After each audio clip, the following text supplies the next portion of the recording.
एक प्रस्तावना। स्वतंत्र भारत में राज्य प्रणाली एक स्थूल रूप से संघीय ढांचे में उद्गमित हुई। यह सत्य है कि संघीय फेडरल शब्द भारतीय संविधान में कहीं नजर नहीं आता।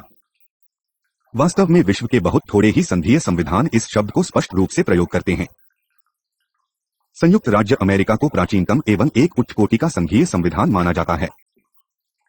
वह भी इस शब्द का प्रयोग नहीं करता। संयुक्त राज्य अमेरिका एक राज्य संघ है। ऐसा ही भारत है। भारतीय संविधान के अनुच्छेद के अनुसार दोनों ही देश एक संघीय ढांचे में संगठित हैं। इसका मतलब अनिवार्यतः यह है कि दोनों ही देशों में साथ ही साथ सभी संघों में सरकार के दो सार होते हैं। दूसरे सत्ता इन दोनों के बीच एक लिखित संविधान द्वारा बंटी होती है और दूसरे उस सत्ता विभाजन पर नजर रखने के लिए एक स्वतंत्र विधायिका होती है। 5.2 भारतीय संघवाद की शक्तिमानता। भारतीय संविधान विषयक पाठ्य पुस्तकें आमतौर पर भारतीय संविधान एवं भारत सरकार अधिनियम 1935 के बीच एक संबंध स्थापित करने का प्रयास करती है। यह बहरहाल गलत होगा कि आज की भारतीय संघीय व्यवस्था को 1935 अधिनियम की प्रतिकृति के रूप में देखा जाए। भारत सरकार अधिनियम 1935 गवर्नर जनरल के माध्यम से ब्रिटिश संप्रभुओं से सत्ता हस्तांतरण के सिद्धांत पर आधारित था। प्रांतीय स्वायत्तता जो उक्त अधिनियम द्वारा अनुमोदित की गई थी कड़ी सख्ती के दायरे में थी। यह नियपांक रूप से विदेशी प्रभुसत्ता में निहित संप्रभुता के साथ ब्रिटिश साम्राज्य के भीतर एक प्रशासन व्यवस्था के रूप में जाया था। वर्तमान भारतीय संविधान में संप्रभुता निश्चित रूप से भारतीय जनता में निहित है। दरअसल प्रमुख भारतीय राजनीतिक बल भारतीय राष्ट्रीय कांग्रेस ने केवल लगभग 3 वर्ष तक इस अधिनियम के तहत काम किया और वह भी सिर्फ प्रांतीय स्तर पर। वर्तमान भारतीय मंच का दूसरा महत्वपूर्ण अभिलक्षण यह है कि इसकी संघटक इकाइयों का आकार बदलता रहा है। यह चहरहाल भारतीय संविधान के लिए कोई अनोखी पटना नहीं है।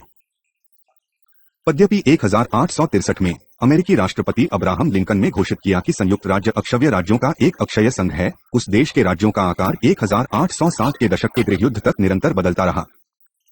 वही प्रक्रिया भारत में चल रही है। जैसा कि हमने इकाई 4 में पढ़ा, भारतीय संविधान के अनुच्छेद 3 के तहत संसद को अधिकार है कि किसी राज्य के आकार को परिवर्तित करे, काटकर अलग कर दे अथवा उसे दूसरे राज्य के साथ मिला दे, परंतु सिर्फ संबद्ध राज्य की विज्ञापिकाओं के दृष्टिकोण को जानने के बाद ही। वास्तव में संसद ऐसे प्रयोजनों से बंधी नहीं है। अमेरिका के राज्यों का आकार लगभग एक शताब्दी तक क्यों बदलता रहा, इसका मुख्य कारण था इस अवधि के दौरान अमेरिका के मूल निवासियों से राज्य क्षेत्रों का समामेलन। भारत में एक कुछ ऐसी ही प्रक्रिया ने देश के साथ साथ उसकी प्रशासक इकाइयों के क्षेत्रीय आकार में भी परिवर्तन पैदा किया। मोटे तौर पर यह प्रक्रिया ब्रिटिश औपनिवेशिक आसन का ही परिणाम थी। 5 फरवरी 2001 ब्रिटिश भारत का समामेलन तथा प्रादेशिक विन्यास। यह तौर तलब है कि भारत पर ब्रिटिश संप्रभुता तकनीकी रूप से तब तक स्थापित नहीं हुई जब तक कि मुगल बादशाह बहादुर शाह जफर का सिंहासन छिन जाने के बाद ब्रिटिश ईस्ट इंडिया कंपनी के प्रादेशिक अधिकृत क्षेत्रों को अधिकार में ले लेने संबंधी ब्रिटेन की महारानी विक्टोरिया की 1858 वाली उद्घोषणा नहीं हो गई। उस वक्त तक अंग्रेज भारतीय राज्य क्षेत्र के हिस्सों पर दिल्ली के शासक के अधिकार के तहत राज करते थे। तथापि ऐसे राज्य क्षेत्र का प्रशासन पूरी तरह से दिल्ली के प्राधिकार का स्वायत्त था। अधिक सटीक रूप में वह ब्रिटिश संसदीय अधिनियमन के नियंत्रण में ही था। 1765 तक भारत में अंग्रेजों की मौजूदगी सांसकर इजारों और जमींदारों के माध्यम से ही रही। 1661 में अंग्रेजों का बंबई पर कब्जा हो गया, जो उन्हें इंग्लैंड के राजा चार्ल्स द्वितीय को पुर्तगाली रॉयल्टी से दहेज रूप में मिला था। 1765 में ईस्ट इंडिया कंपनी को बादशाह आलम से चंगाल सूबे की दीवानी मिल गई। टीपू सुल्तान के पतन के पश्चात मद्रास व पड़ोसी राज्य कब्जे में कर लिए गए। 1803 के तृतीय आंग्ल मराठा युद्ध पश्चात वे आगरा के जिलों व दिल्ली प्रदेश पर राज करने लगे। 1836 में अवध के नवाब से बनारस क्षेत्र ले लिया गया, जो कि उत्तर पश्चिमी प्रांतों का निर्माण करने के लिए दिल्ली व आगरा के जीते हुए जिलों व प्रदेश के साथ मिला लिया गया। 1836 में स्वयं अवध पर कब्जा कर उसे बंगाल में मिला लिया गया। 1856 में ही इसका गठन मुख्य कमिश्नर प्रांत के रूप में कर लिया गया। 1858 में दिल्ली पंजाब को हस्तांतरित कर दी गई। 1877 में अवध का विलय उत्तर पश्चिमी प्रांतों के साथ कर दिया गया। 1912 में दिल्ली को राजकीय राजधानी एवं एक मुख्य आयुक्त प्रांत के रूप में पंजाब से अलग कर लिया गया। 1826 में प्रथम आंग्ल-बर्माई युद्ध के बाद असम पर कब्जा कर लिया गया। सिद्ध 1842 में जीत लिया गया और पंजाब के सीमा क्षेत्र 1859 में। इसी बीच 1853 में हैदराबाद में बरार कब्जे में ले लिया गया, परंतु 1857 में निजाम की सेवाओं के बदले में उसे लौटा दिया गया। 1861 में नागपुर के समाप्त भोसले मराठा राज्य यद्यपि मास इन मूवी में सबसे पुराना था। बंगाल सबसे बड़ा हुआ जिसमें आते थे संयुक्त बंगाल, गवा, वर्तमान बांग्लादेश, बिहार और उड़ीसा। इन सूत्रों पर शमनाधिकार 3 गवर्नरों के सुपुर्द होता था। 1773 के रेगुलेटिंग एक्ट में बंगाल के गवर्नर को ब्रिटिश भारत का गवर्नर जनरल घोषित किया। 1833 के चार्टर एक्ट द्वारा बंबई और मधान के गवर्नरों का असैनिक और सैनिक प्राधिकार गवर्नर जनरल को सौंप दिया गया। विधायी शक्तियां 1861 के इंडियन काउंसिल एक्ट द्वारा बंबई व मद्रास के गवर्नरों को लौटा दी गई। तथापि 1893 में बंबई और मद्रास में पृथक पृथक सैन्य कमानें समाप्त कर दी गई। इसी बीच 1853 में गवर्नर जनरल से बंगाल के सीधे प्रशासन को अलग कर बंगाल के लिए एक लेफ्टिनेंट गवर्नर या छोटा लाट नियुक्त कर दिया गया। 19वीं सदी के मोड़ पर लॉर्ड कर्जन ने गवर्नर जनरल के हाथों में कारशी शक्ति दे दी। तथापि 1909 में मॉर्कमिस्टो सुधारों का सूत्रपात एक विकेंद्रीकरण करती प्रवृत्ति के रूप में हुआ, जो कि 1912 में विकेंद्रीकरण आयोग डिसेंट्रलाइजेशन कमीशन की रिपोर्ट से पक्का हो गया। मॉन्टेग्यू चम्सफोर्ड रिपोर्ट ने विकेंद्रीकरण को और आगे बढ़ाया और प्रांतों में द्वितंत्र के रूप में जिम्मेदार सरकार की राशि लागू कर दी। प्रांतीय स्वायत्तता औपचारिक रूप से भारत सरकार अधिनियम 1935 द्वारा लागू की गई, परंतु इसमें अनेक खामियां थीं। अंग्रेज ब्रिटिश भारत का प्रशासन गवर्नर जनरल के अधीन 3 प्रकार के प्राधिकरणों की मदद से चलाते थे। गवर्नर जनरल के अधिकाराधीन काम करने वाले मुख्य प्रांतों के लिए ब्रिटिश टान द्वारा नियुक्त गवर्नर होते थे। गवर्नर जनरल द्वारा नियुक्त लेफ्टिनेंट गवर्नर भी होते थे, परंतु वे प्रयोज्य अधिकार लगभग गवर्नरों के समान ही रखते थे और पिछड़े व विशेष क्षेत्रों के लिए मुख्य कमिश्नर जो नियुक्त तो गवर्नर जनरल द्वारा होते थे, परंतु उन्हें राज कर्मचारियों से अधिक शायद ही समझा जाता था। ब्रिटिश भारत के पिछड़े क्षेत्र उन प्रतिनिधि विधायी निकायों के अधिकार क्षेत्र से बाहर रखे गए थे जो 1919 न 1935 में बनाए गए थे। ऐसे प्रदेशों में प्रशासन दुर्बल था। राजसी राज्यों व जनजातीय क्षेत्रों के लिए गवर्नर जनरल राजनैतिक अभिकर्ता पॉलिटिकल एजेंट्स नियुक्त करता था, वो प्रत्यक्ष प्रशासनिक अधिकार रहित होते थे। 5.3 उपनिवेशोत्तर अनुभव। 5 मार्च 2001 स्वतंत्र भारत में संवैधानिक विन्यास। एक युक्तियुक्त ढांचे के भीतर इस ढीले प्रशासनिक राजनैतिक दृष्टिकोण को संगठित करने की जिम्मेदारी भारतीय संविधान सभा पर आन पड़ी। तात्कांतिक कार्य था राजसी राज्यों का एकीकरण। संविधान सभा ने 4 प्रकार के राज्य बनाए प्रांतों व राजसी राज्यों के स्थान पर। ब्रिटिश काल के मुख्य प्रति जो कि भारत में परिपूर्णता में छोड़े गए थे, बिहार, बंबई, सेंट्रल प्रोविंसेस तथा बरार, मद्रास, उड़ीसा व यूनाइटेड प्रोविंसिल उत्तर प्रदेश के रूप में पुनर्नामित अथवा हिस्सों में असम, पूर्वी पंजाब, पश्चिम बंगाल का नाम कुछ पूर्व राजसी राज्यों का पंजाब में विलय करते हुए अब पार्टे राज्य पार्ट ए स्टेट्स रख दिया गया। भारत में शामिल होने वाले मुख्य राजसी राज्यों को पार्ट बी राज्यों पार्ट बी स्टेट्स के रूप में अंगीभूत किया गया। भारत में शामिल होने वाले छोटे राज्यों का विलय कर लिया गया और कुछ पुराने मुख्य कमिश्नर प्रांतों को लेकर पार्ट सी राज्यों पार्ट सी स्टेट्स का गठन किया गया। अत्यधिक पिछड़े अंडमान व निकोबार द्वीप समूहों का एक पार्टरी राज्य परिडी स्टेट के रूप में गठन किया गया। पार्ट ए के कार्यकारी प्रमुखों को गवर्नर नाम दिया गया। पार्ट बी राज्यों के कार्यकारी प्रमुख राव प्रमुले कहलाए। विधानमंडलों व मंत्री परिधियों को लेकर इनका शासन कार्य भी पार्टे राज्यों की ही भांति होना वा। पार्ट सी राज्य का कार्यकारी प्रमुख या तो कोई प्रमुख कमिश्नर होता था या फिर कोई लेफ्टिनेंट गवर्नर। ऐसे राज्यों में विधानमंडलों और मंत्री सलाहकार परिषदों का गठन संसद किया करती थी। अंडमान व निकोबार वाले पार्टही राज्य एक मुख्य कमिश्नर के माध्यम से भारत के राष्ट्रपति द्वारा शासित हुआ करते थे। संविधान की अनुसूचियों बी और 6 के तहत पिछड़े प्रदेशों के लिए विशेष प्रशासनिक प्रबंध किए गए। अब तक गैर प्रकाशित नागा जनजातीय क्षेत्र व उत्तर पूर्वी सीमांत प्रदेश पार्ट बी जनजातीय क्षेत्र के रूप में छठी अनुसूची में रखे गए, वो कि असम के गवर्नर के माध्यम से उनके एजेंट के रूप में सीधे प्रशासित होते थे।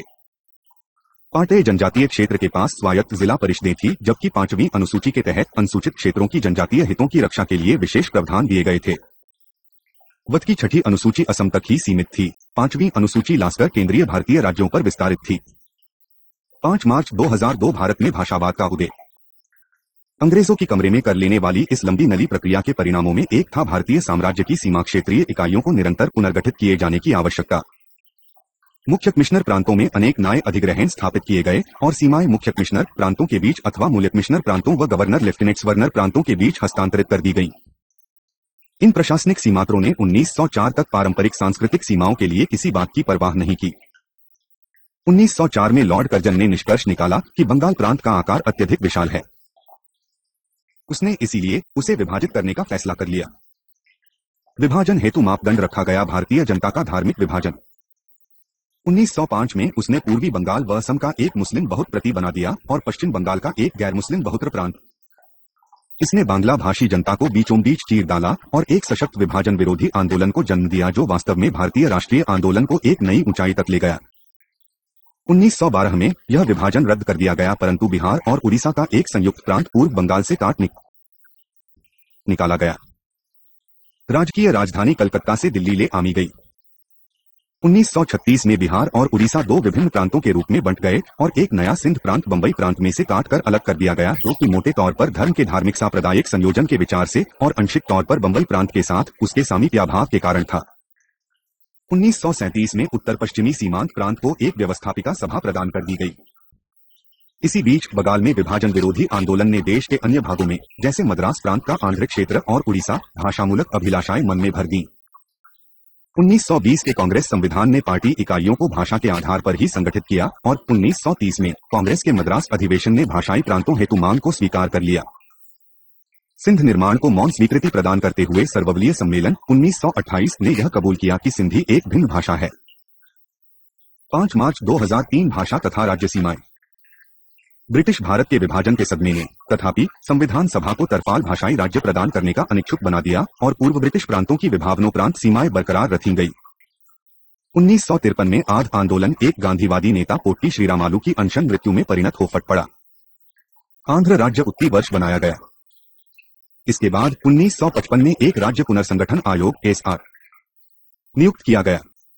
SRC ने 4 प्रकार के राज्यों को दी श्रेणियों में बदलने की सिफारिश की, राज्य स्टेट्स एवं संघ राज्य क्षेत्र यूनियन टेरिटोरीज तथा तत्कालीन पार्ट बी राज्य हैदराबाद एवं आंध्र का विलय।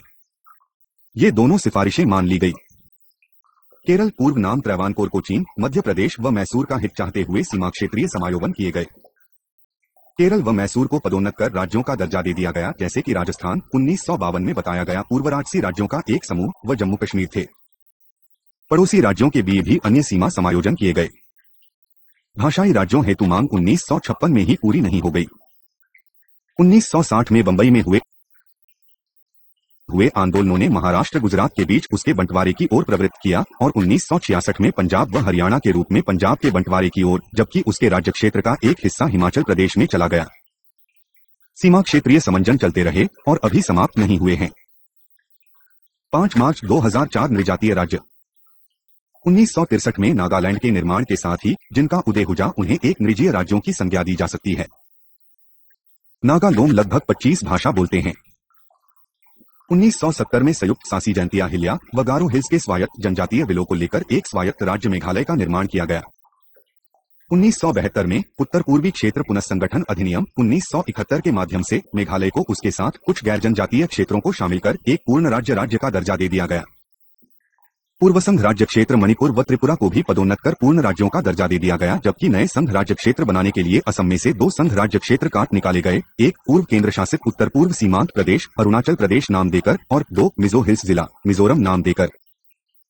1986 में मिजोरम और अरुणाचल प्रदेश पूर्ण राज्य चुन गए। 1987 में गोवा को भी यह दर्जा मिल गया। वर्ष 2001 में 3 नए राज्य बनाए गए, छत्तीसगढ़ मध्य प्रदेश को काटकर, झारखंड बिहार को काटकर और उत्तरांचल उत्तर प्रदेश को काटकर।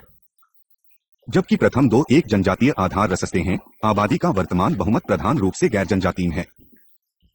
उत्तरांचल में वस्तुतः कोई जनजातीय विद्यमान का नहीं है। इन राज्यों को सटीक रूप से पहाड़ी राज्य कराना ठीक होगा। राज्यीयता हेतु क्षेत्रीय, न जातीय व भाषाई मंगी भारत के विभिन्न हिस्सों में जब भी सर उठाए हैं। 5 मार्च 2005 राज्यीयता की मांग के कारण। स्वतंत्रता के बाद राज्यीयता संबंधी ऐसे प्रचुरोद्भवों के लिए क्या संभावित कारण हो सकता है? कारण है विधापी सत्ता द्वारा महज प्रशासनिक आधार पर औपनिवेशिक काल के दौरान बनाई गई सीमा क्षेत्रीय व्यवस्था में संशोधन हेतु अभिलाषा। भारत में उस तरह की कोई केंद्रीकृत सरकार कभी नहीं रही जैसे कि अंग्रेजों ने पहले बनाई थी। वस्तुतः भारत ब्रिटिश सत्ता के आगमन तक राज्य क्षेत्रीय न्याय शासन की संकल्पना से वाकिफ तक नहीं था। पूर्व ब्रिटिश राजनीतिक सीमाएं अनिवार्यतः नृजालीन सांस्कृतिक संबंधों पर आधारित थी।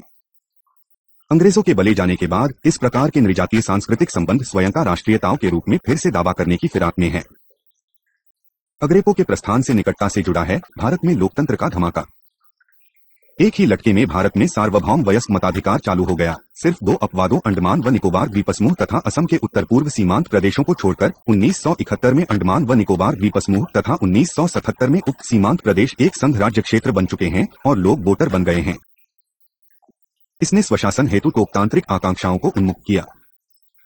संविधान के माध्यम से लोकतंत्रीकरण की प्रक्रिया का भूमि सुधार की प्रक्रिया से वर्धन किया गया, जिसने की परंपरागत रूप से प्रबल बड़े जमींदारों को यदि पूरी तरह समाप्त नहीं तो अत्यंत कमजोर अवश्य किया तथा मध्यम व छोटे भूधारकों को आर्थिक शक्ति प्रदान की। कृषि व भूमि चूंकि एक राज्य का विषय है, इस नए वर्ग ने लाभ दिलाने के लिए राज्यों का मुंह ताका और उसका नियंत्रण अपने हाथ में लेने का प्रयास किया। हरित क्रांति की प्रक्रिया ने इस नए वर्ग के बीच समृद्धि की एक लहर जगा दी, जिसने राज्यों में उनकी पकड़ को मजबूत किया तथा उनकी और अधिक स्वायत्तता पर जोर दिया। इस नई चेतना ने भौगोलिक एवं ऐतिहासिक कारणों से इस विशाल उपमहाद्वीप में विद्यमान व्यापक क्षेत्रीय वैषम्यों के प्रति लोगों को जागरूक किया। आरंभिक ब्रिटिश काल के दौरान 3 सूबों कलकत्ता, अब कोलकाता, बंबई, अब मुंबई तथा मद्रास, अब चेन्नई को प्रमुख बंदरगाहों के रूप में ब्रिटिश व्यापार एवं वाणिज्य के लाभ प्राप्त हुए। उन्हें शुरुआती औद्योगिकरण के लाभ भी मिले। संयुक्त पंजाब को ब्रिटिश शासकों द्वारा हाथ में लिए गए सिंचाई कार्यों का लाभ मिला। तदोपरांत खासकर 20वीं सदी में उद्योग पूरा अभ्य ब्रिटिश नगरों में फैले, जैसे अहमदाबाद, नागपुर और जमशेदपुर। उन्नत राजसी राज्यों के कुछ शहर जैसे बड़ौदा और बंगलोर और भी बाद में विकसित हुए। विकास टुकड़ों में था और असमान रूप से फैला था। स्वातंत्र्योत्तर काल में भी विकास नियोजन कम से कम चौथी पंचवर्षीय योजना तक तो असमान ही रहा। इसी बीच कृषि में हरित क्रांति उत्तर पश्चिमी भारत जैसे चुनिंदा इलाकों में शुरू की गई। आरंभिक नियोजन द्वारा उपेक्षित क्षेत्र जैसे उत्तर पूर्व भारत दरिद्रता और विरोध प्रदर्शन के केंद्र बन गए। यहां तक कि विकसित क्षेत्रों की भी अपनी शिकायतें भी। तदनुसार पंजाब ने आर्थिक दृश्य विधान के साथ 2 दुर्भातों को जन्म दिया। उसने फसलों पर कर उगाही, प्रमुख सिंचाई परियोजनाओं से आपूर्तित बिजली व पानी पर शुल्कों तथा अपने कृषि उत्पादों में बाहरी देशों के साथ व्यापार करने संबंधी स्वतंत्रता के अभाव के खिलाफ विरोध प्रदर्शन किया। उसने अपने क्षेत्र के उद्योग में निवेश की अनुपलब्धता की वजह से क्षेत्र के औद्योगिकरण के अभाव के विषय में भी दुल्हा रोपा। एक न्यूनाधिक इसी प्रकार की मांग अब पश्चिमी उत्तर प्रदेश में हरित प्रदेश हेतु आंदोलन के पीछे काम कर रही है। प्रशासन के तीव्रीकरण का अनुसरण करते हुए विकास कार्य, शिक्षा प्रसार व राजनीतिक चेतना एक नई सामाजिक क्रांति पे आए। विद्वान लोगों के नए उभरे समूह अपने अपने समुदायों का नेतृत्व करने लगे। उनके लिए स्वशासन का मतलब व अधिक नौकरियों, यहाँ तक कि बतौर राजनेता लोगों व उनके सांप्रदायिक धार्मिक नेताओं के लिए अधिक अधिकार और विकास कार्यों के लिए अधिक धन। यह पहलू इस तथ्य से उजागर होता है कि यद्यपि क्षेत्र को पड़ोस से अपने राजनीतिक पहचान बनाने व कायम रखने के लिए एक संघ राज्य क्षेत्र का दर्जा काफी था, राज्यता उन्हें सत्ता दिलाती। तदनुसार 1972 में मणिपुर व त्रिपुरा, 1986 में मिजोरम व अरुणाचल प्रदेश तथा 1987 में गोवा में संघ राज्य क्षेत्र के दर्जे से राज्यता प्राप्त कर ली। दिल्ली ने 1991 में केंद्र शासित प्रदेशों के बीच एक विशेष दर्जा हासिल किया। उसके लिए पूर्ण राज्य का दर्जा प्राप्त करना अब एक ज्वलंत प्रश्न है।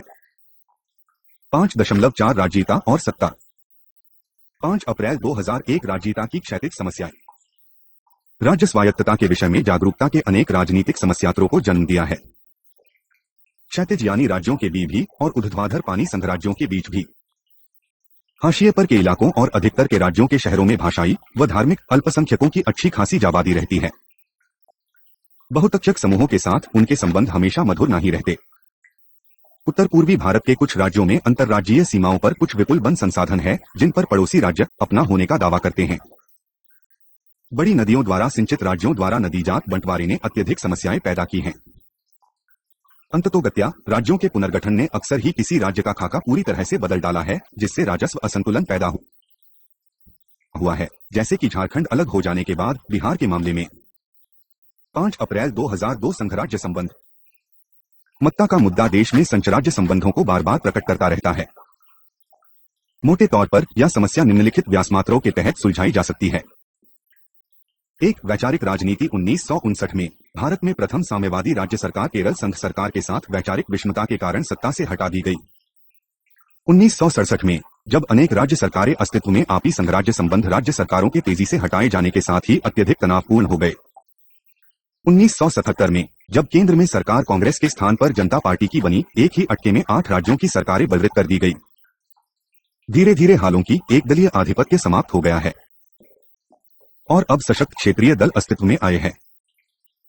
वे अपनी बर्खास्तगी के बाद चुनावों के माध्यम से सत्ता में लौटने की फिराक में रहते हैं, जिससे केंद्र सरकार के लिए किंकर्तव्य विमूढ़ता की स्थिति पैदा हो जाती है।